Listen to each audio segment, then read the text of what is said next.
Hello and welcome to our latest webinar. What can good DSE habits do for us away from our desks?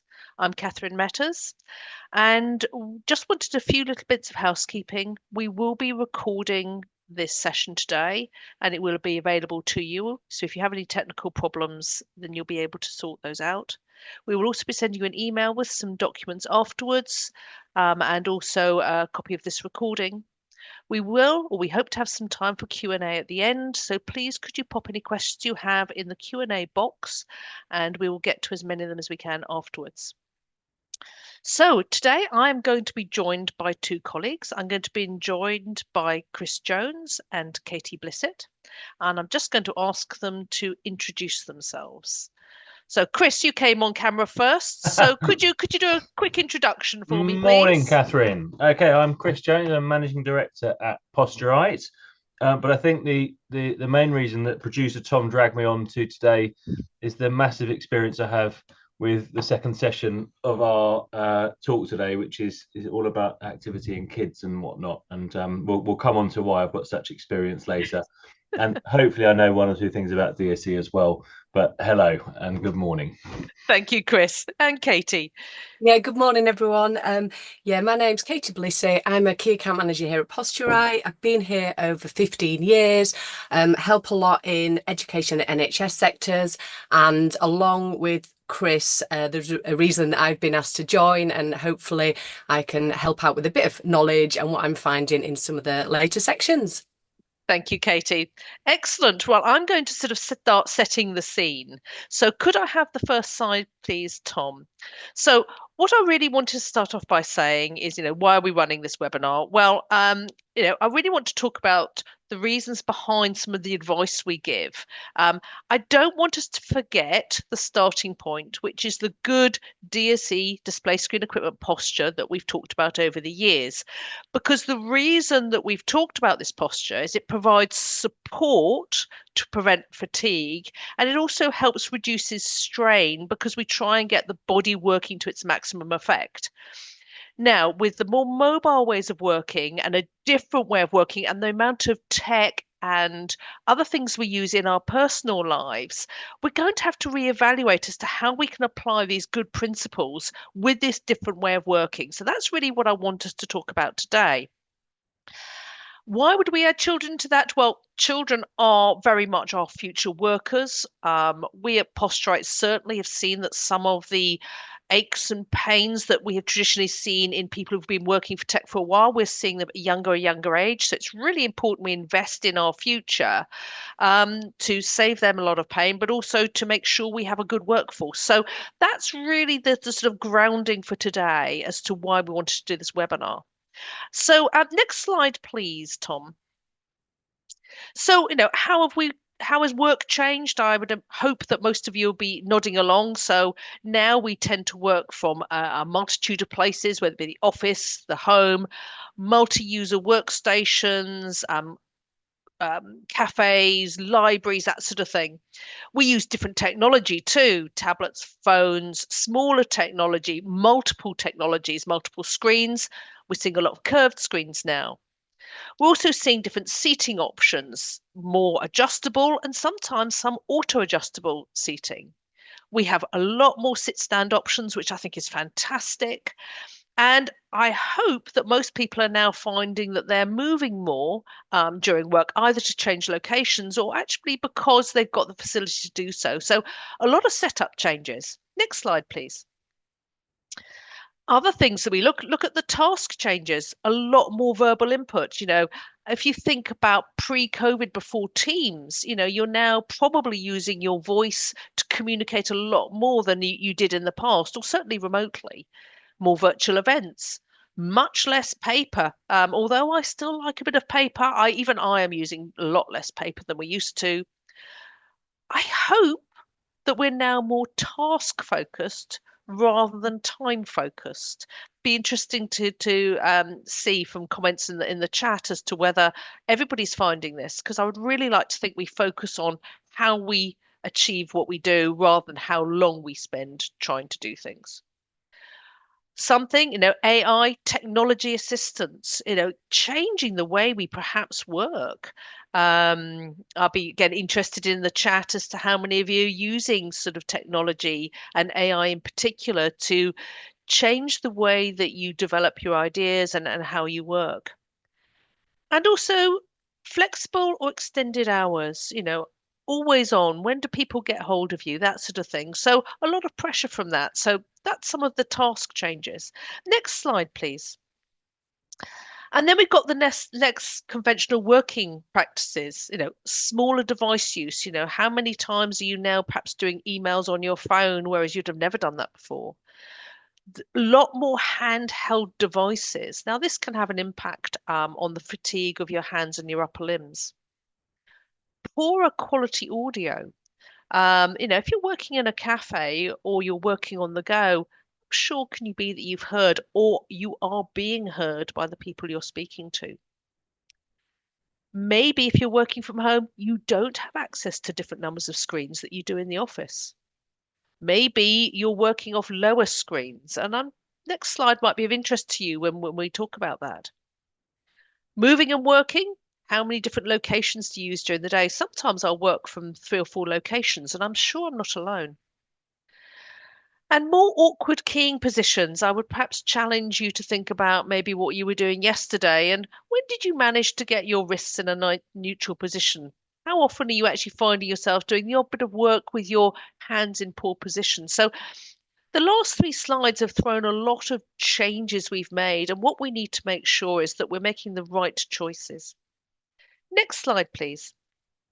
When I spoke about screens being different height, I'm sure you've all seen graphics like this similarly being used. I'm sure you're all aware that the amount of neck and upper back pain seems to be increasing. If not, you felt it yourself. Now, what's on screen now is a very clear indication as to perhaps why. When you think about the size of your head, it's about a tenth of your body weight. That's a lot of weight on the top of your spine. And for each couple of degrees forwards you leave your head, the amount of work that your neck muscles need to do to maintain your head position is huge. And as you can see from the poundage and the kilos at the bottom, this is how much extra strain you're putting on your neck if your head isn't balanced. Now, this will have an effect. So one of the main things we'll be talking about is perhaps how to prevent this happening. So can I have the next slide, please? Because I'm going to ask Katie and Chris, Katie first, to actually talk about their experiences and their perhaps quick fixes of on the mobile working, because both of them do this. So Katie, over to you. Yeah, thanks, Catherine.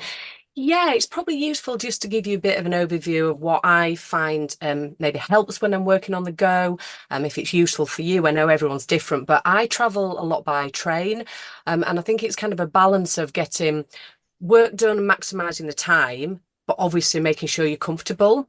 And it's kind of an appropriate use of devices as well. I mean, personally, I tend to use my phone more when I'm traveling by train, more than a laptop or a tablet, just because I find it easier. But it's then kind of how I use it. So I tend to use it for shorter emails or phone calls that are obviously a little bit more informal, as long as I'm in the quiet carriage. That is a bugbear for a lot of people when you're in a quiet carriage and people are talking and making noise.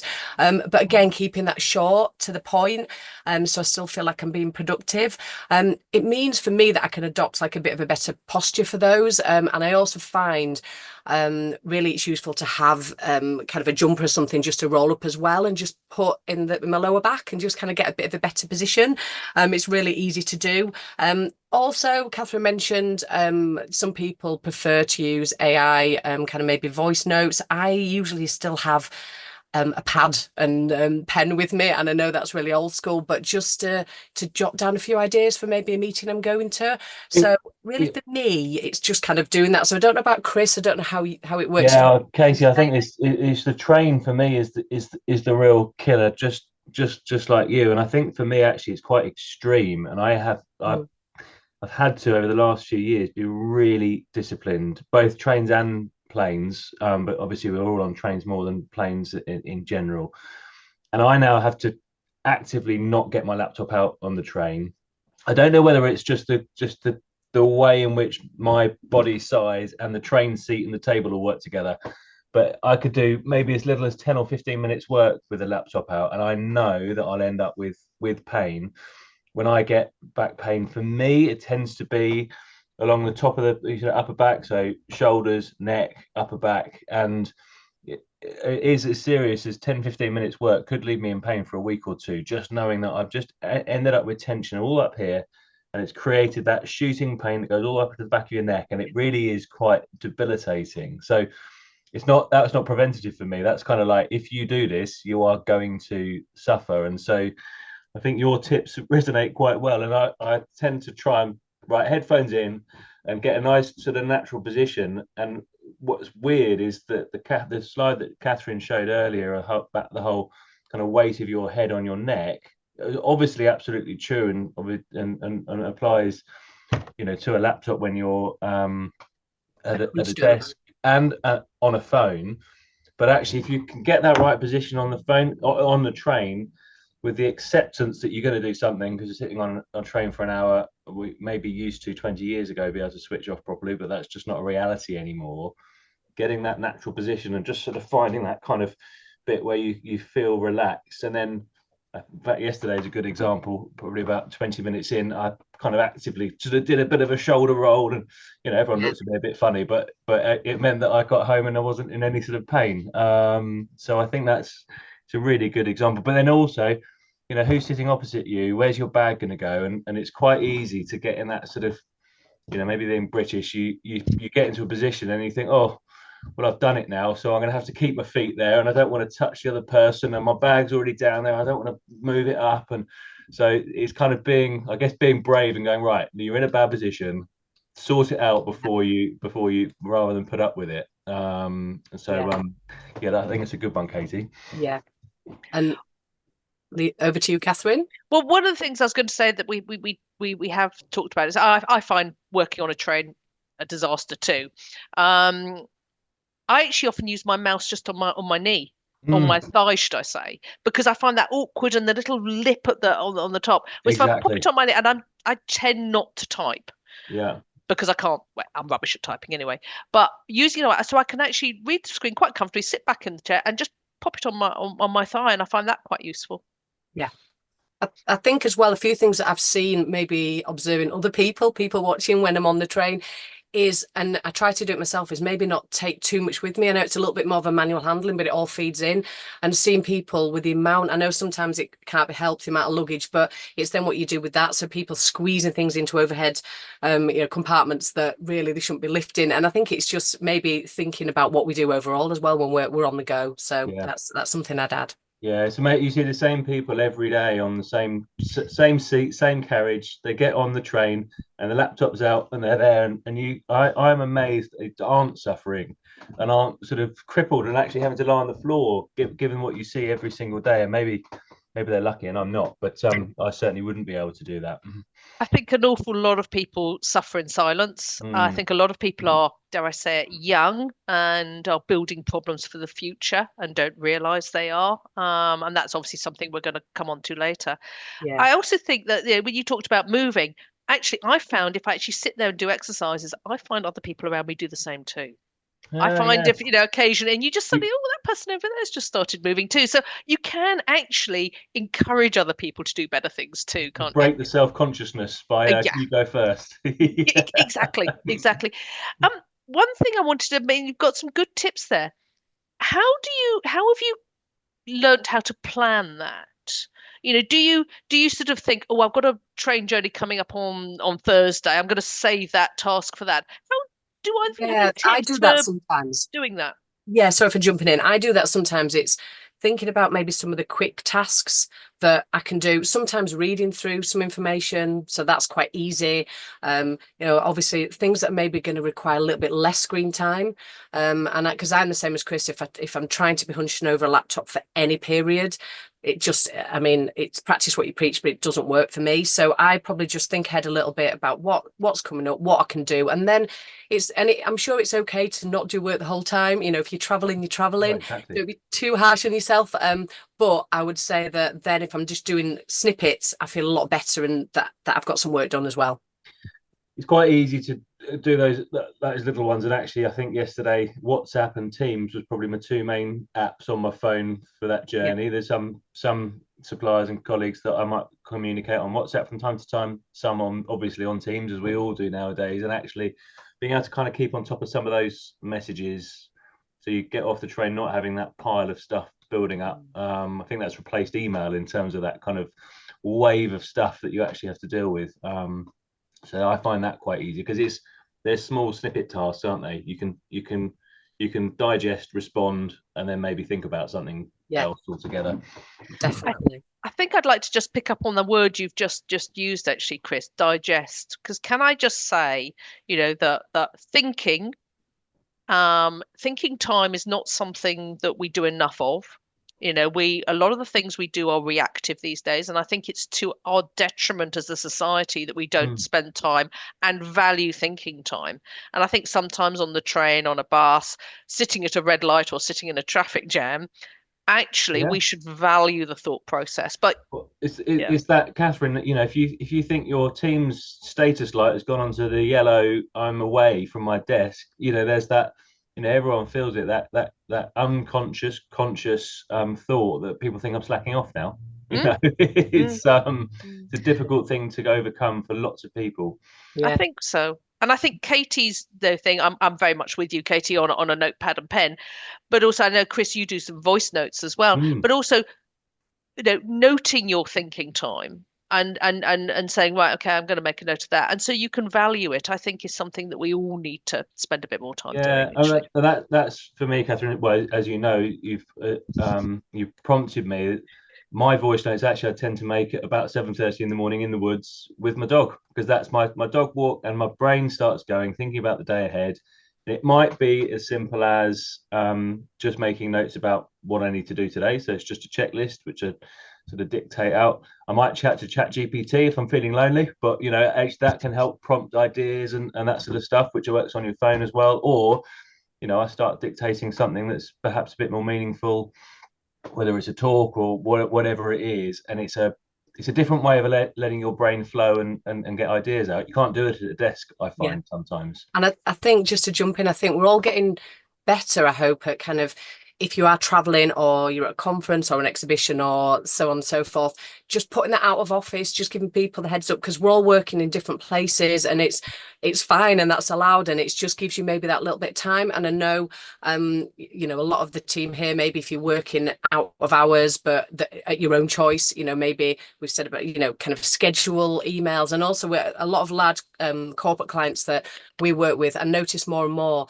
they'll have at the bottom of the email signature just a message saying that you might receive an email outside of the standard working hours. We do not expect you to respond. I work in a flexible way. And I think this on the go, it all links back to being flexible and kind of fitting it around yourself and things outside of work.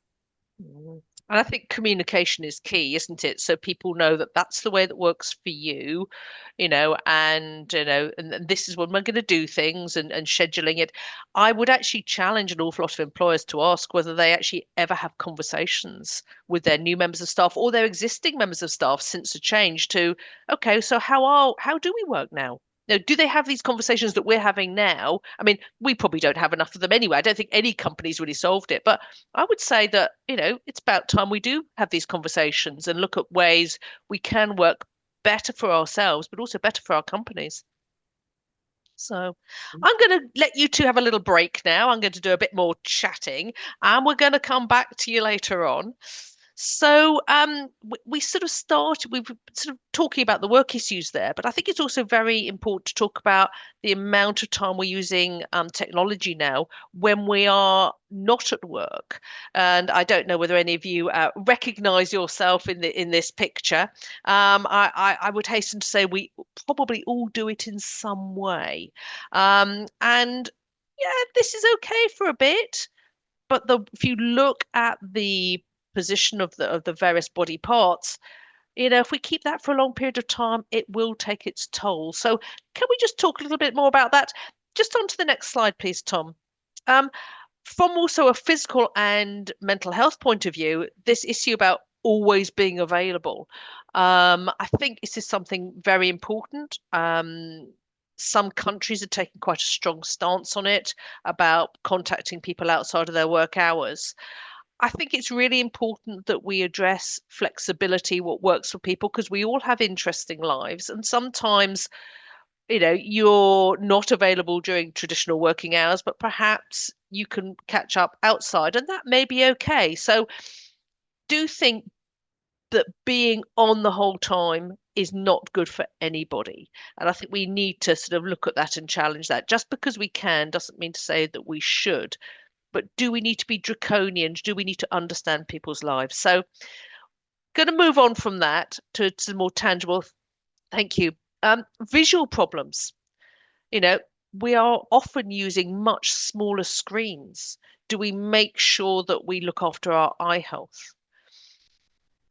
Do we actually always make sure we can read the data? Are we making errors? Are we getting frustrated because we can't see? Maybe, for me with my aging eyes, maybe I get an email and I can't quite see the data and I have to open up the data. So we have to be very conscious of this. And also on the go reflections. It causes a lot of visual fatigue if you have a bright reflection on your screen. And blue light, the amount of work we're using with computers. Do we have the blue light filters on?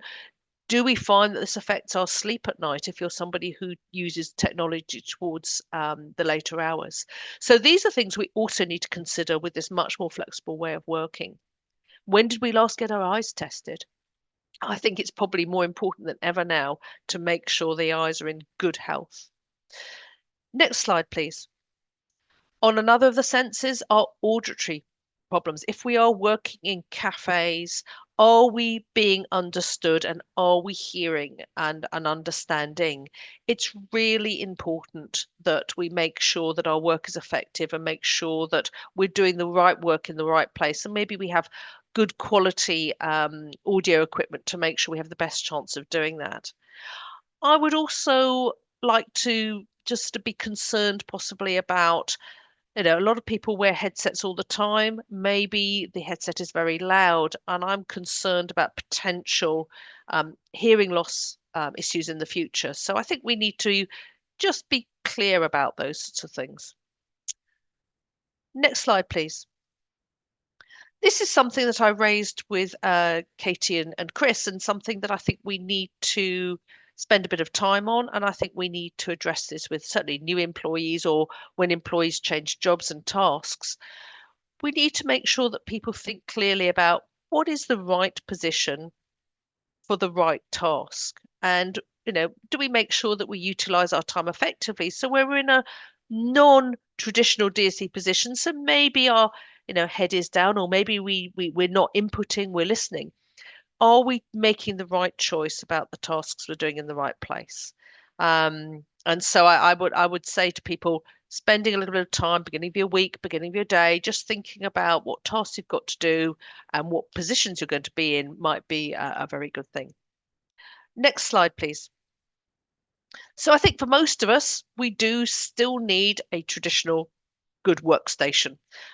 For those tasks where we're going to be there for probably the longer durations, we need to input. So we need to have our arms in the right position. We need to make sure our body is supported. So whether it is a dedicated workstation or whether it is a flexible collaborative work area, or a flexible shared workstation, doesn't matter. But I think we all really need, there are very few jobs where you're not going to at some point need to be inputting into a computer. But, there are some jobs perhaps that don't, but I think most of them do. So moving on to the next slide, I wanted just to talk through a couple of sort of simple things, so if you've just got a laptop, this may be a position that some of us would have to adopt either in a cafe or at home. So what are the principles that we need to do to try and improve things? Well, coming back to that first slide of the neck position, I think the first thing we need to do is start thinking about getting our head and our body upright. So could I have the next slide, please? So first of all, one could actually just bring the laptop closer to you, sit back in the chair, bring your head up. If you're not looking at the screen much, you're just referencing, you're just using a headset, maybe that's okay. I would suggest actually for most of us, we actually, if we're not inputting a lot, need to increase the height of our screen. So laptop raiser, or possibly just a plastic box or something like that to get the screen up to encourage the head to be in a more upright position. Ideally, obviously, if you're going to input, putting in a separate keyboard and mouse would be perfect. Next slide, please. So once we've got the body in an upright position, we now want to look about how we can get the support. And obviously, the reason we have a backrest on a chair is to take some of the strain, the pressure from down the spine into the mechanics of the chair. So how can we do that? Well, maybe we put in a back support. As Katie said, maybe just roll up a jacket or a cardigan you've got. I do that all the time, just to make sure you have good support. You're sitting back in the chair and getting good support.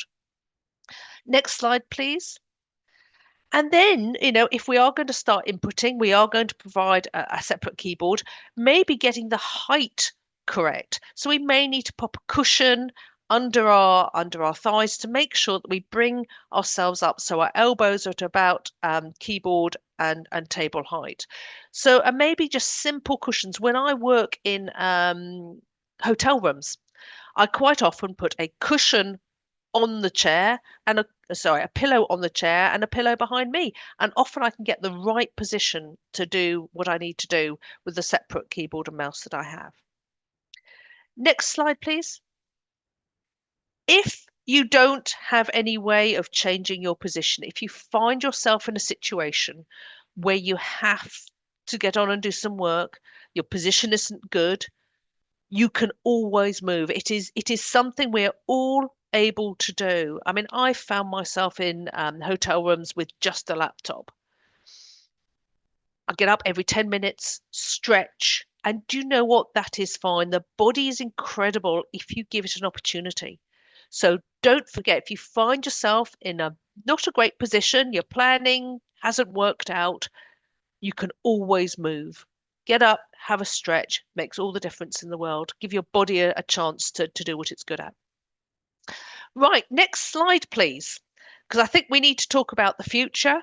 We need to talk about our future employees. And I know at this point, I am going to hand over to Katie and Chris because my daughter is 28. She doesn't live at home. And when she was at home, our technology was different. So I actually don't feel particularly well qualified to talk about children of today. So over to you two to tell us why you think you got some tips and what those tips might be.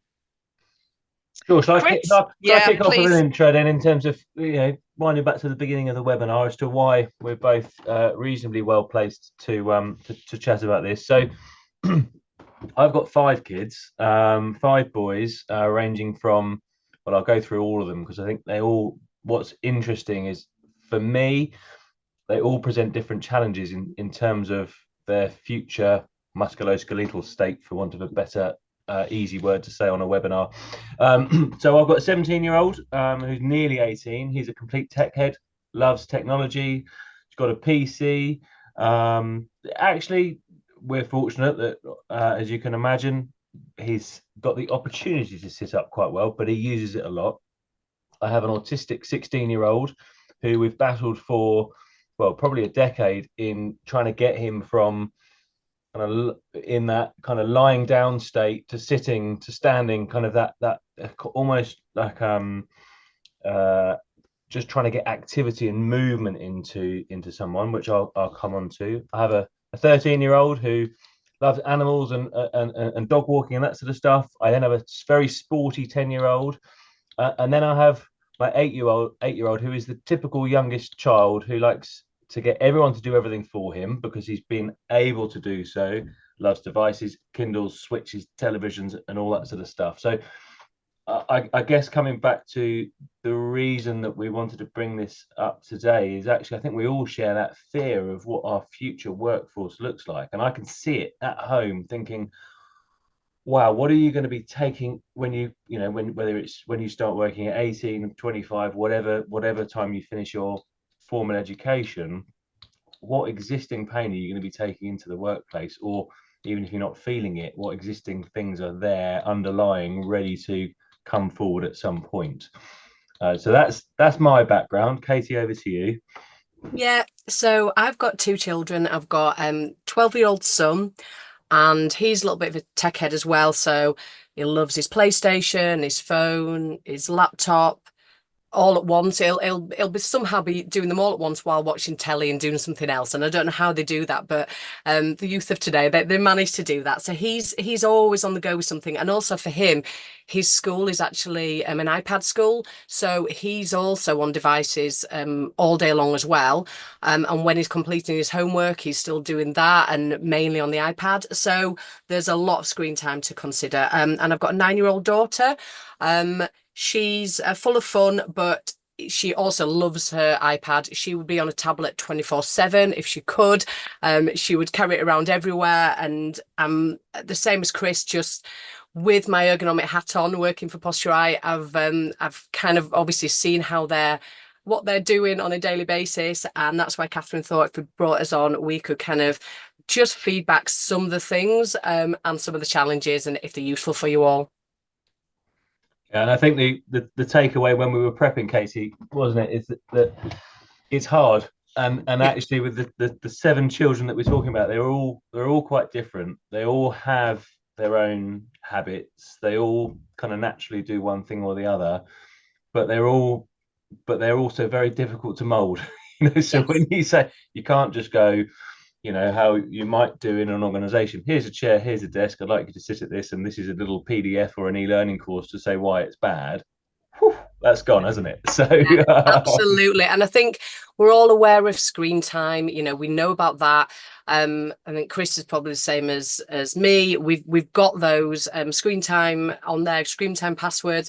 They do get extended, and that it's not fail safe that it's going to happen. So it's probably kind of what can we do, little add-ons and solutions yeah. just So we use the screen time thing, particularly on the Apple devices, and the different kids have got, well, they all have different devices anyway. So you run out of one and you jump to the other. But specifically on the screen time one, and our 10-year-old is probably our best example of that. We went, right, okay, it's, I don't know, 2 hours a day, maybe a couple of years ago.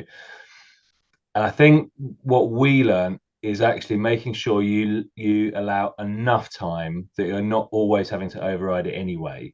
Yeah. And then what you then find is at an inconvenient moment, maybe both mum and dad or whatever the family setup is, everyone's busy, and so you say, oh, well, just type 5564, and you let the child extend it themselves, and then you trust them for about a month, and then you realize that actually it's become muscle memory for them just to override the screen time and say, why have you done that? Oh, well, that makes YouTube work again. And it's kind of, Yeah. oh, wow, okay. And so now we've changed it to something really complicated and we've all forgotten it. So it's Yeah. quite difficult to override, but maybe we've won. Yeah. I think that's it, just making sure you allow enough time that you're not having to always override it. I agree. Just before I forget, on one thing that's worked for us, and I know screen time will be an issue for a lot of people listening, is we've maybe something that has worked and they have actually listened to us, which shocked me, is about what they do on a morning, when it's usually school days, you're up and about anyway, but if they're waking up particularly early or on a weekend or holidays, is still having that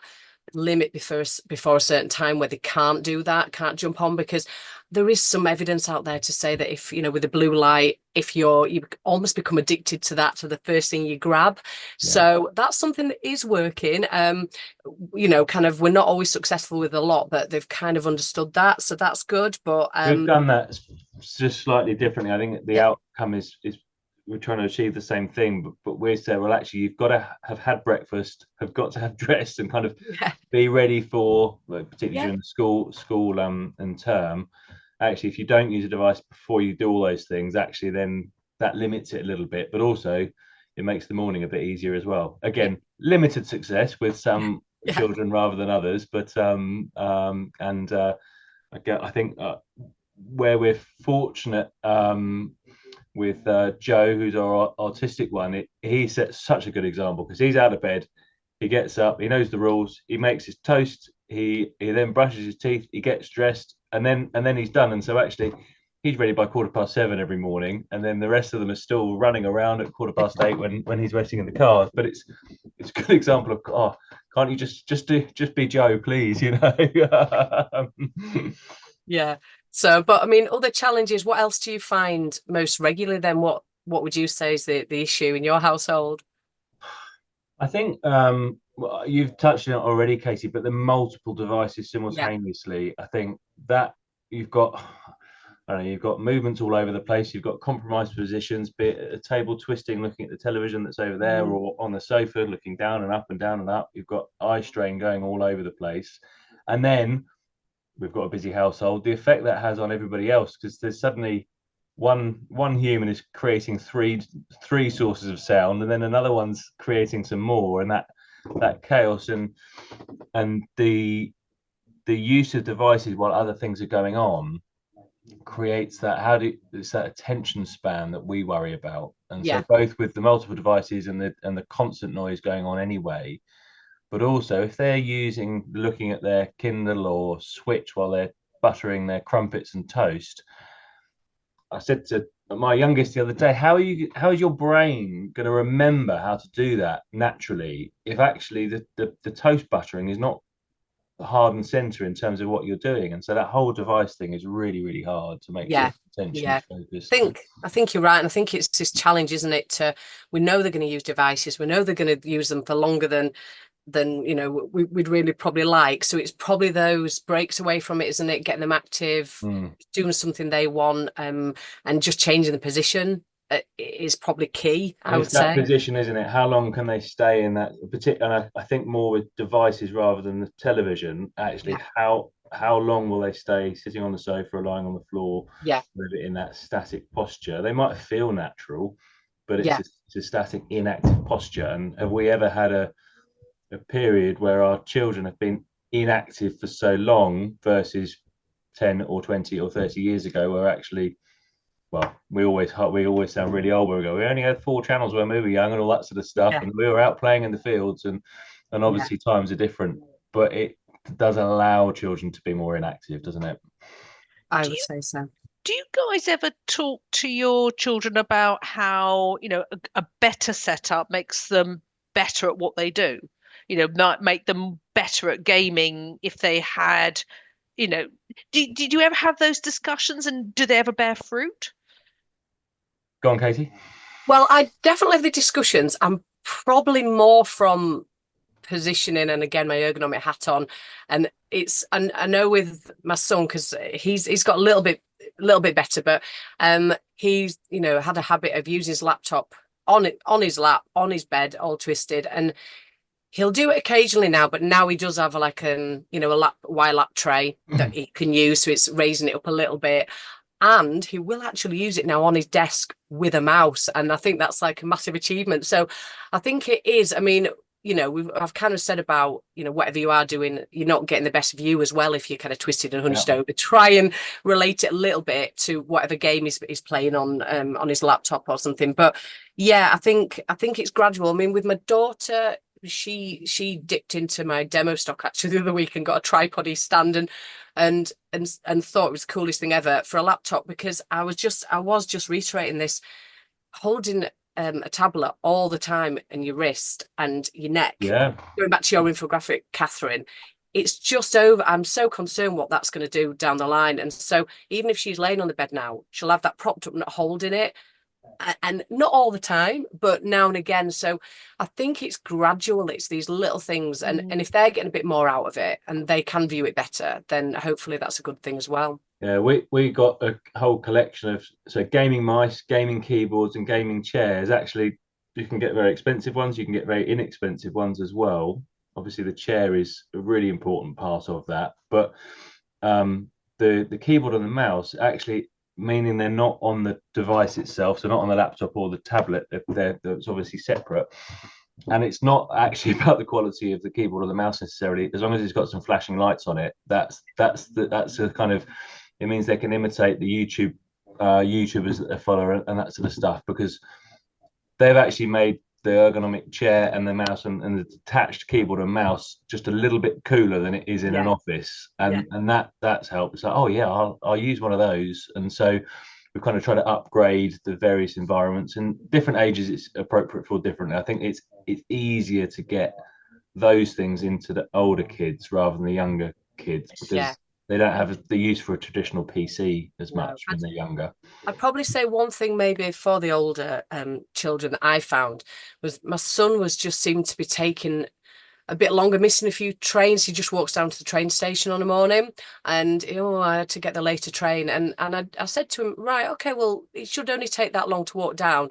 Figured out that, and I thought, I know what he's doing here. So he's walking along using his phone, and for lots of there's alarm bells ringing there. So obviously, of course, for his neck, but how's he concentrating to not walk into lampposts, not across the road? So it doesn't matter if your neck's a bit strained if you've just been hit by a car, does it? Exactly. So let's go for the safety first. But and actually it took a little bit of nudging, but he assures me now, he's going to do it now and again, but it's just making him think.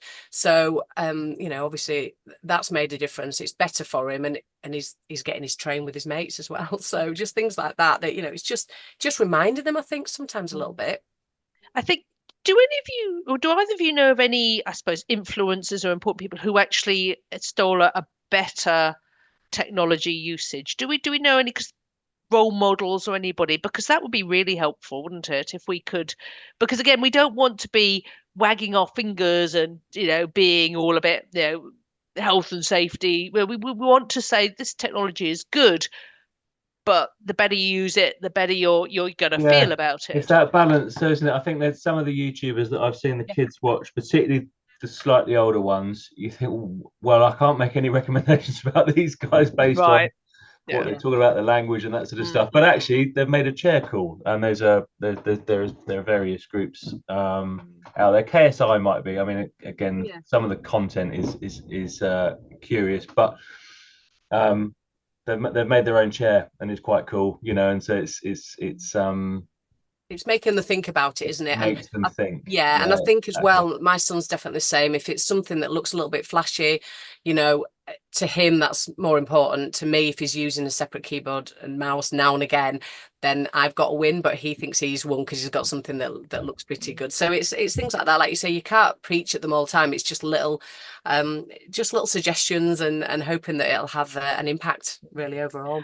I wonder whether with the Olympics coming up and that focus on health and physicality and strategy and things like that, whether we're able to sort of point people into, this is why movement is so important, and yes, it's good to do this. I don't know. I don't think we have all the answers, but I think anything that is helpful. So yeah.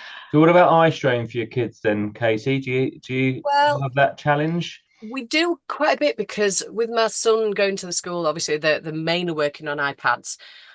He'd actually been complaining a little bit recently of that.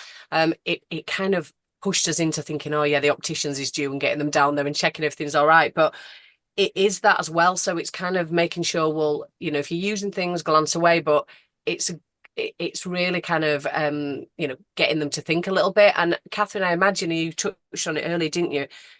It is likely, is it, that if they're on for a long time, is muscle fatigue for eyes gonna creep in? Well, yes, it is. I mean, your muscles, we recommend that you look away every 20 minutes, because, if you're using a muscle in the same position, it's going to fatigue.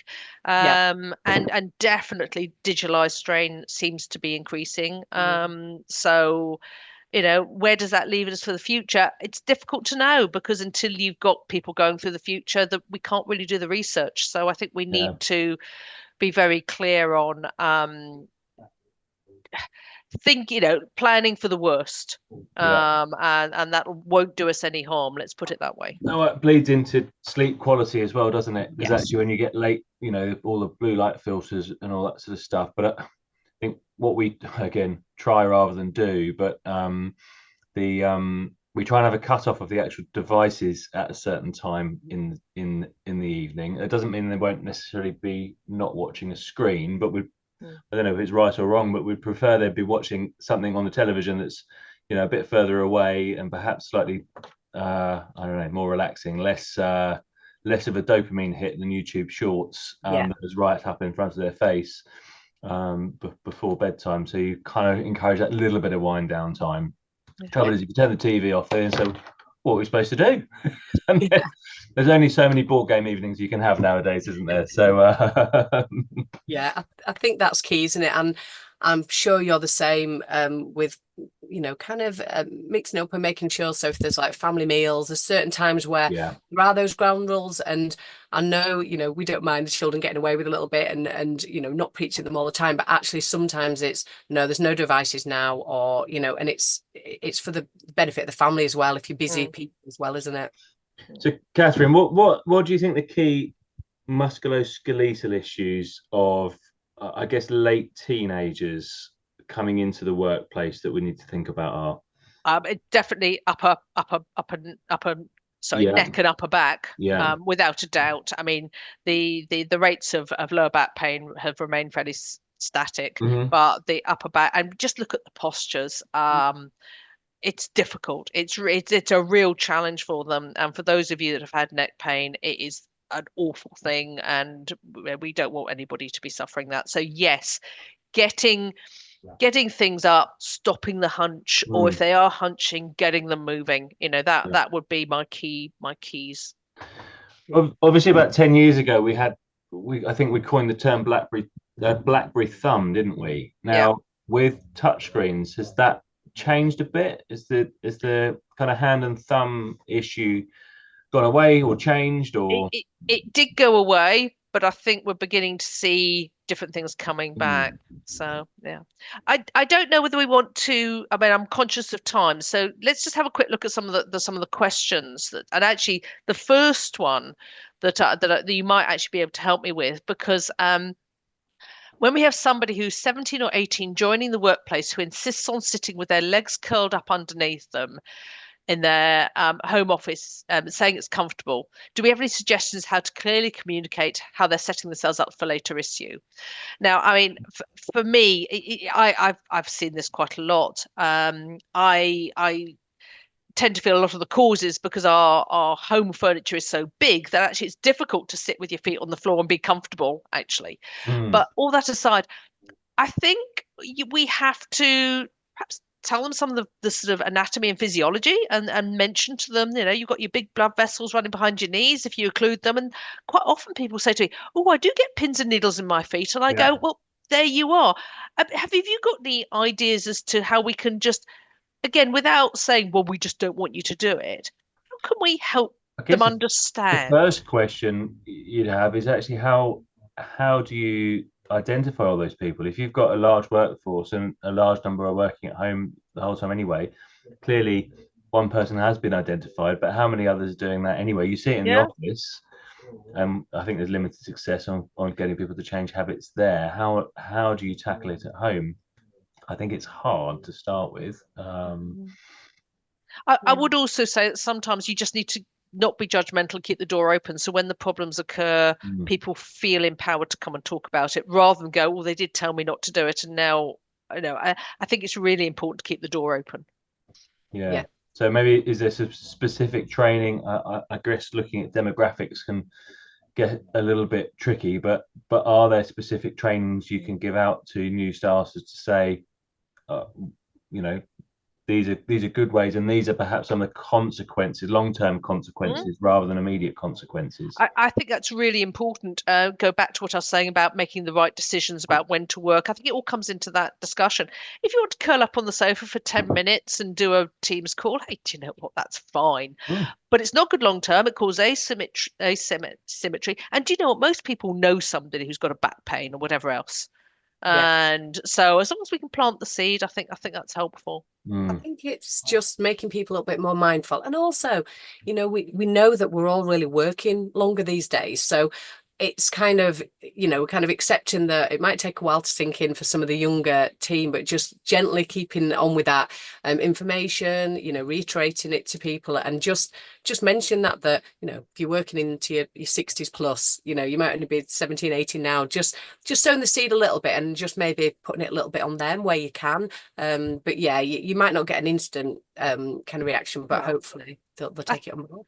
I also think leading by example. I think all managers out there have a responsibility to lead by example. And if you walk into an office or you see your manager working, then naturally you think, oh, I want to emulate. So I think we need to be very careful about how With we. some of the sort of changing working habits, is it kind of maybe not just what you shouldn't do, but maybe adding what you should be I doing, and not agree. not the right position, but actually, okay, we're going to have to accept that you're going to stick your leg under your other leg, and in that position where you're going to get pins and needles fairly quickly Yeah. for some, but actually that's fine. But just get up every 10 or 15 minutes to let the blood circulate around a little bit, just so give your body a break. You might not realize it, but you are cutting off blood supply in some fairly important areas. Yeah, no, I agree. Actually, this one probably Chris is a good one for you. Somebody's just asking how do people do voice phone notes? Do they need a tool or an Oh, app? There you go. well, Educate us all, please. Um, mine's clearly, well, not, I guess it's not low tech because I'm using my phone, but it's nothing really very special. I tend to do a couple of different things. So I'll either use the Notes app on the iPhone, and then in the bottom right hand corner there's the little microphone button, and as soon as you press that, it turns on dictation, and the dictation has got reasonably good nowadays. I think it was Mm. frustrating a few years ago, but actually it's pretty spot on. And even if it's not good enough to compose a letter, it's good enough for you being able to write notes, particularly so for just jotting down my to-dos for the day. That's what I'll often use. Just open notes, hit the microphone button, and then talk away. I'll every now and again get some hellos and some commands that I say to the dogs in there as well, because I've forgotten that there's someone around the corner that's still recording. And then I touched on using ChatGPT earlier, and there's two ways I use that in voice mode. So on the Apple app, there's two ways of doing it. You can have a chat with it where you'll say something, it will listen, and then it will repeat it, and then it will respond, and it waits for you to stop talking before it does that, which is fine. But I tend to find that I think a little too much while I'm talking. So as soon as I stop, that's the point that it will interrupt, even if I haven't actually finished my flow, which apparently is changing. But there's another way there's a microphone button for there as well, and you can talk for as long as you like, and then you press stop, and it will. So I might start by, help me prepare the talk that I'm doing. I'm going to be talking to the assessor team about an update for the company, and then I'll kind of just say in my head what out loud what I plan on saying, and at the end I'll say, and now I've said it, can you just don't change any of the words, because I don't want you to AI it. I just want you to clean it up for me, format it nicely, and lay it out for me. And I find that can be really powerful. And so I can do a 20-minute dog walk, leave it recording, just let my brain kind of flow and talk, and then stop at the end. So those are pretty much the only two things I use, and probably Notes more than the ChatGPT one. I have to say, I use voice notes on my WhatsApp actually, and I find that works quite nicely. Yep. I also find actually listening, being dyslexic, I actually find listening to people's voice notes often much easier than I am of plowing through stuff. So it's quite accessible from that point of Very view. good. Looking at more questions here. Sorry. Somebody is asking about working lying down, and all I would say to that is, unless there is a particular disability or medical reason, I think, you know, I would suggest that working lying down, if you're dictating thoughts or that sort of thing, will be fine. But trying to view a screen and trying to type while lying down is quite a challenge. There are ways of doing it. There are, different apps, different bits of a kit, but it's quite a specialist thing, and I don't think it's something that one would want to generally do if one had other options. So obviously, if people cannot sit up or for other reasons, there are options, but I would not have thought we should be promoting that as a normal way of working. I think that's quite hard, and actually goes very much against the idea of movement as well. So but if we can help, if that particular person wants some help, then obviously we're here to help if there's a particular reason for it. Okay, I've got somebody. I carry out audits and travel up and down to London. I've given up taking my laptop as it and the charger are too heavy. Actually, that's a good point. Actually, chargers are a manual handling problem. Work offering a tablet. Is this a good option? I have a work phone that I could use for emails, calls, and Teams. Um, I'm afraid I'm going to sit on the fence a little bit for this one. It depends on your tasks. If your tasks are very much visual, then a tablet is probably going to be better than a phone. If you can get a tablet stand, you could pop it up on the table in front of you, review it, and it might be a really good thing. If you are having to input onto it, I would suggest it may not be a good thing. And So I'm it afraid I have to go sounds back from to the question, tasks. Catherine, like this particular person isn't it's carrying out audits, and so therefore it's likely there's going to be input going on here. So Yeah. If there's lots of drop downs, that might be fine. But if it's yeah, actually inputting, I would suggest it obviously may it not depends. be It ideal. depends on the audit, doesn't it? It does. And but if this is clearly regular because it's twice a week in London, so it's not an occasional task. It'll be a Yeah. long term thing. Needs a bit Um, of a bit more research, yeah. I think, to do that. We've also got a note about tablet holders in cars for children. Now, again, I'm a little bit out of my comfort zone on this, but I would suggest if you can place the tablet in a good position, then a holder will be a good thing, better than the child holding it. But over to you guys. Have you any experience of tablets and children in cars?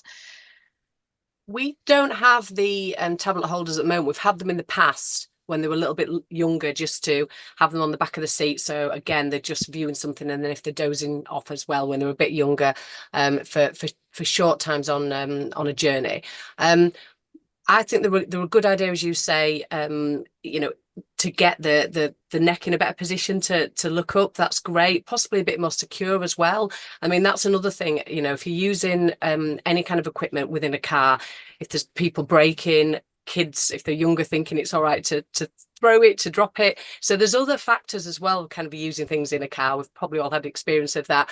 My daughter will sometimes trying to being glued to an iPad, try say, oh, I'm going to take it with me, I say, for a little bit, but again, I'm just saying, oh, remember how you're using it, and not folding over here with your neck hunched over. So I think yes, a good idea, and maybe if they're keeping it a bit more secure, then that's a good thing, and not getting too warm on someone's lap as well. I think I Yeah. noticed somebody else talking about using tablets in cars. I can't find it right now, but actually, I used to use. When I had a tablet, I used to have a wedge that I used to take in my car, and I put the wedge on, and it brought it up to a nice level. It was a nice soft thing. I mean, the wedge was actually for something different, but it worked beautifully as me not having to hold my tablet and brought the thing up. So Yeah. I find that I mean, quite helpful. our eldest, we go back to the time where it was still a portable DVD player rather than a tablet. And actually, being young parents, I was the one that fought it. No, so we're going to all the way down to Cornwall. We're going to sing the songs and play I Spy. And after the first trip, we learned that we didn't need to be good parents for 6 hours. It was just you get through it, don't you? And but I found the holders. I don't know. We have had those before, and we've never found them to be able to get them in a good, comfortable place for them. And then the tech changes quite quickly as well. So Yeah. you have a holder for one journey, and it's perhaps redundant by the next. And so we tend not to do that. But that's not necessarily it's not good advice. But but we've found that it's difficult to get the right thing long term. Yeah. Okay. I've got an interesting one here. In the light of flexible working, where does that leave traditional DSE office risk assessments in order for businesses to maintain their duty of care responsibilities? Now, I mean, obviously, one needs, if one's got DSE in the office, one's going to do one's assessments, but one actually always has to do a risk assessment of whatever anyone does. So I would suggest that nearly every employee needs to have a risk assessment of their job. And so musculoskeletal risks will come up in a general risk assessment, as will eye problems and everything else. So I would suggest that the ergonomics of whatever tasks people do need to be included. So, if you might need a DSE risk assessment of the main workstation, but actually the ergonomic risks of everything needs to be looked at to make sure we don't have any problems. So I hope that sort of answers the question for Steve on that one. There's one here about how do we differentiate bad working posture from bad habits.